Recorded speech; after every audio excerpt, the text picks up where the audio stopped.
September 11th, 2001, New York City. 2,977 people would go about their day normally this morning. All of them will die. Still to this day being the worst terrorist attack in history. But the story doesn't start on that day, nor does it end there.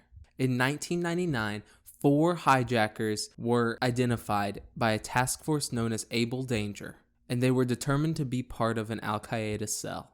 No actions were taken. In 1980, Larry Silverstein won a bid to construct the World Trade Center 7, also known as WTC-7. On July 1st of 2000, 2 of the hijackers enroll in flight school in Florida. Only 6 months later, they would graduate. In September of 2000, military lawyers will prevent members of Able Danger to share information about the Al-Qaeda cell in Brooklyn. This includes at least 2 of the hijackers. April 24, 2001, declassified military documents outline a plan of how the government could create attacks on American soil to help support war efforts. On July 28, 2001, a well-known ex-military conspiracy theorist, Milton William Cooper, states on his radio show to not trust the government when they blame an upcoming attack on Osama bin Laden in the near future.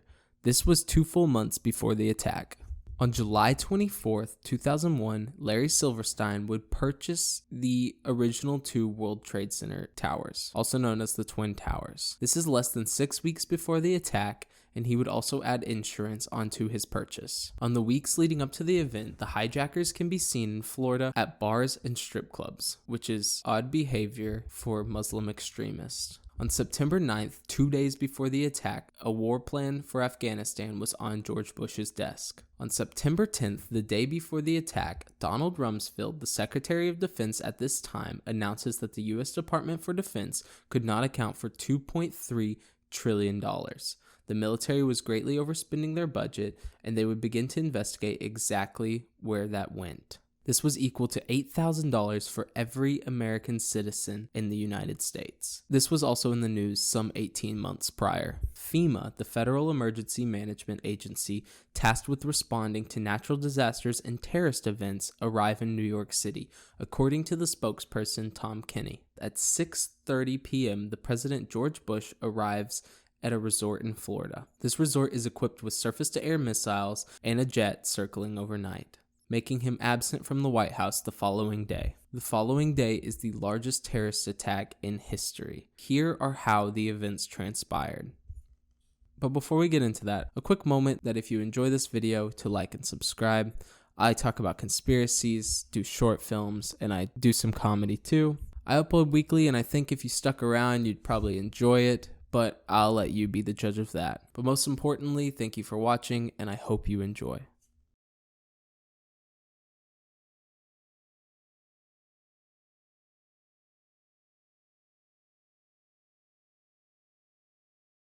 On the morning of September 11th, at 5:45 a.m., 2 hijackers are seen boarding their plane to Boston. Sometime before 6 a.m., a group of Middle Eastern men arrive to the resort in Florida and claim they have an interview with the president. They were turned away. This resembles an assassination method used on the leader of the Northern Alliance in Afghanistan, in which a bomb was hidden in the camera. At 6 a.m., 2 of the hijackers land in the Boston airport. 6:30 in the morning, the radar used for NORAD's Northeast Air Defense Sector is rendered out of use for a 6-hour period, as it was undergoing maintenance. At 6:47, the WTC's alarm was placed on test and would remain so for the next few hours. At 7:27, Flight 175 is boarded. This is the flight that is intended for the South Tower. 7:39 a.m., hijackers board Flight 93. This is the flight that is intended for the White House. At 7:59, Flight 11 takes off from Boston. This is the flight that is intended for the Northern Tower. Larry Silverstein, owner of all 3 towers that are attacked, cannot make it to work due to a doctor's appointment. Flight 93 is delayed for 41 minutes for unknown reasons. At 8:13, Flight 11 is hijacked. 5 men armed with allegedly only razor blades and pepper spray were able to take control of a plane with 76 passengers and 11 crew members, and were able to maintain control of all 87 people and fly the plane for 33 minutes off course. At 8:19, a flight attendant from Flight 11 would make a 25-minute call detailing what had happened on the plane and confirming that it was hijacked. Around the same time, Flight 77 takes off from the Dulles Airport near DC. This plane is intended for the Pentagon. 8:27 a.m., 13 minutes after the hijacking and 8 minutes into the phone call from the flight attendant, American Airlines employees are being asked to keep quiet about the hijacking. 10 minutes after the flight was confirmed hijacked, communications are finally made by American Airlines to the FAA, the Federal Aviation Administration. FAA headquarters are informed of hijacking but choose not to contact the Pentagon to request assistance. It would be another 10 minutes before the FAA alerts Otis Air Force Base in Massachusetts, as Commander Arnold claims he was unable to immediately give authorization for scrambling fighters. These fighters are known to respond within 5 minutes. It would be at this time that the flight attendant is able to identify the seats of the hijackers on American Airlines on Flight 11. While this is going on, Flight 175 is reported to have suspicious transmissions. Air traffic control unusually chooses not to report these. At 8:45, 5 hijackers, using the same methods as before, razor blades and pepper spray, were able to take control of a plane of 56 passengers and 9 crew members, and able to maintain control of the situation and fly the plane for just over 20 minutes.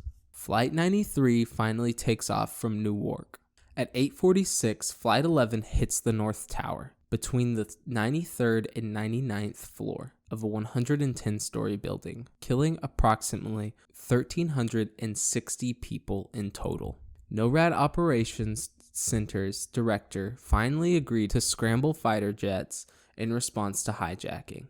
This is after the first tower had been hit. According to an eyewitness, 3 men can be seen celebrating and filming the first tower being hit. Somehow, one of the passports of the hijackers is found a few blocks from the World Trade Center. The officials in the South Tower instruct people to not evacuate, stating that the building was secure. Air traffic control realizes a problem with Flight 175 as it heads off course. Most officials in power in the surrounding area all claim to believe it was an accident, or are led to believe so. Yet, it was a known hijacking for nearly 30 minutes by now. At 8:56, Flight 77 disappears from Indianapolis Center radar screens, and transponder signal disappears.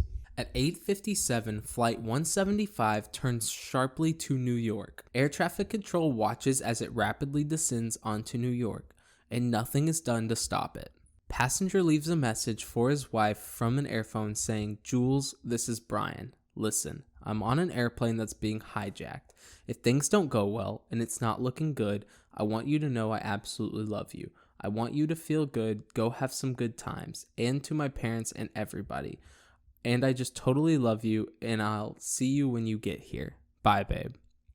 His seat was 15A, though his call was made from 31AB. During this time, seemingly every air defense base in the area were on training missions that were scheduled beforehand, and were not aware of any of this happening. It isn't until 9 a.m.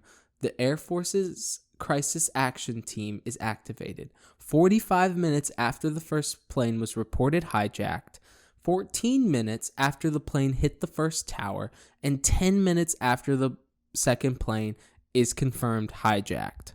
At this time, Flight 77 is reported to be missing to multiple government agencies. These agencies do not reach out to the FAA or NORAD. The WTC-7 begins being evacuated. At 9:03 a.m., Flight 175 crashes into the South Tower. The plane strikes between the 77th and 85th floor. Approximately 700 people are killed, much less than the first tower due to so many being evacuated, though many more could have been saved if the building was properly evacuated. At this point, Secret Service established an open line with the FAA. The CIA Counter-Terrorist Center learns of one other unaccounted for plane, presumably being Flight 77. DC Air National Guards realize U.S. is under attack, yet no fighters are launched. A call from Flight 77 confirms the hijacking by 6 men with box cutters.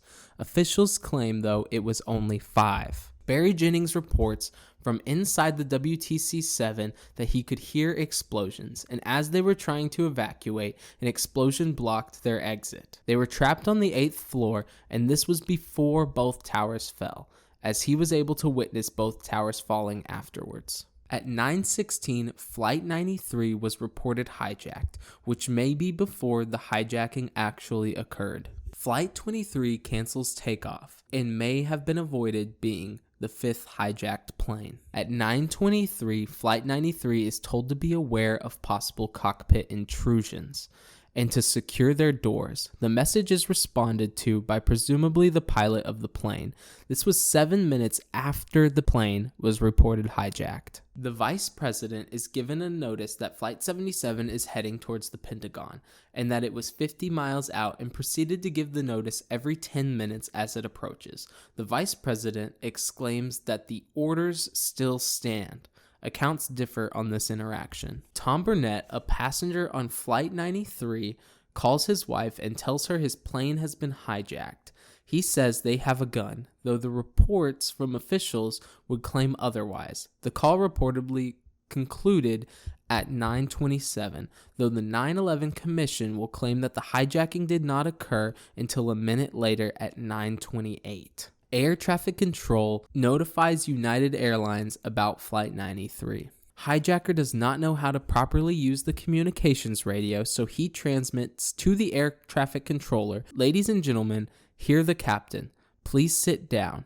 Keep remaining seating. We have a bomb on board, so sit." No attempts were made to contact NORAD after this. A perfect flight path is reported from Flight 77, showing that it had no lack of control and no struggle over the controls. No attempts were made to evacuate the Pentagon, though 11 minutes had passed since they were aware that the trajectory was towards Washington. Flight 77 flies a complex, near-perfect loop into the Pentagon. It is a perfectly performed landing procedure. The plane flies just 25 feet off the ground at a point, then crashes directly into the west wall. This was done by a person who just graduated flight school about 9 months before. The area that was struck was, luckily, the only area in the Pentagon that had sprinkler systems. The area was being renovated at the time and resulting in fewer number of people working there. There were only about 800 people working there that day. A typical day would have had 4,500. Some claims state that this is the part of the building where the budget analyst department was. This would have been the place they were investigating. $2.3 trillion had been unaccounted for. 184 people were lost. After Flight 77 hits the Pentagon, Captain William Tody would report to have heard multiple other explosions for the next hour or so. Flight 93 begins its descent hundreds of miles from the White House. NORAD forces are directed to head to Washington, though somehow were given the wrong coordinates. Sandy Bradshaw calls her husband to let him know that they are going to attempt to take back the plane from the hijackers. A struggle for the cockpit ensues between the passengers of Flight 93 and the hijackers. Some believe that the passengers were able to take back control of the cockpit at this point. At 9:59, FAA controllers tells Otis pilots they may have to shoot down the hijacked aircraft. According to the 9/11 Commission, the hijackers, in response to the passengers' revolt, begin to fly the airplane straight into the ground. At 10 a.m., police officers find that the WTC-7 has both been locked and was on fire.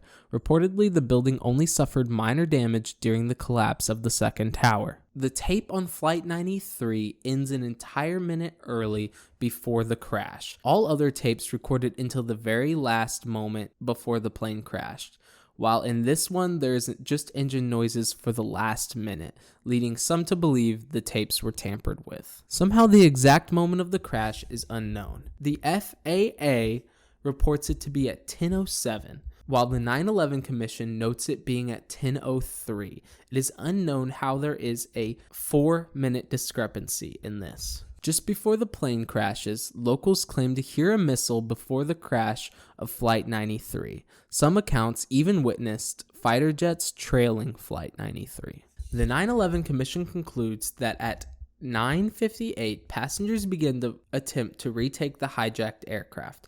At this point, the hijackers choose to fly the plane into the ground. Many other people are led to believe that because of the call log and eyewitness testimonies that the events transpired differently, being that after Flight 93 was hijacked, passengers rallied together just after 9:58 and began to break into the cockpit. They used hot water from the back to throw it on the hijackers and were able to overpower them. Once in the cockpit, they attempt to correct the plane's course as it heads towards the ground. Meanwhile, unbeknownst to them, fighter jets from Langley Air Force Base had just been sent out to intercept. Near 10:03, they shoot one missile at Flight 93, and the plane goes down 3 minutes later, after the citizens had already regained control. In both scenarios, 44 people were killed when the plane hit the ground. This would be the end of the terrorist attacks on 9/11. Leading up to 9/11, it seems preparations were made for upcoming terrorist attacks. On the day of 9/11, it seemed that everything that could have gone wrong did, and seemingly every important player was either far away from the attacks or not told about it until much later. Drills were being held at nearly every defense base in the area. Some were even practicing the same exact scenario that was currently happening. Every person involved behaved stupidly at best and criminally negligent at worst. Word was spread slow and little was done to stop the planes while it was happening. At 5:30 that day, WTC-7 would collapse, allegedly due to fires in the building. 23 minutes before this, BBC may have prematurely reported it had already fell. Larry Silverstein is on record telling the fire chief to pull it and allow the building to collapse. The building's proximity and way it fell has gone under much scrutiny for not seeming possible, as buildings much closer received less damage, and some believe that it was a controlled demolition. Larry Silverstein would go on to receive a multi-billion-dollar insurance claim on his buildings. The officials claimed that it was a failure of imagination, yet every department involved had been trained and even proposed ideas nearly identical to this one. The 9/11 investigation was underfunded and delayed from the start and fails to answer many questions. Multiple accounts used in the report conflict original accounts and even are expected to be lies, according to the 9/11 Commission. The DIA destroyed 2.5 terabytes of data on Able Danger after the attacks. There was proof of insider trading between airlines the day before the attack, implying some people somehow knew these events were going to transpire. The records of these tradings were destroyed. A model was made of how the fire could have caused WTC-7 to collapse, but was kept classified for public safety, as well as nearly all the FBI material on 9/11 also was kept classified. No one attempts to explain the discrepancies of the people that were there and what the report says, like the missing audio from Flight 93, or how one passenger reported the hijackers to have gone, or why the explosions were seen in WTC-7, as all of these are considered unimportant or more than likely are a part of the cover-up. Before the end of the day, the administration was able to report that this was an act of terror from Osama bin Laden and would begin a 13-year-long war in Afghanistan. And as for bin Laden, that is a whole nother story for another video. And those are the events that transpired around 9/11. It is most certainly not comprehensive, as this is nearly an endless story, but it was an in-depth summary. Now, as always, it's up to you to choose what you believe. Whatever you believe in, just remember there's always a part you can play. As for next week, I'm going back to something a little more lighthearted, as per tradition at this point. When we do something that's not, we got to follow it up with something that's a little more fun. And if you made it to the end, thank you for watching. Check out something else if you want. And remember, even when it doesn't feel like it, there's more good in the world than bad. I promise. Thank you for watching.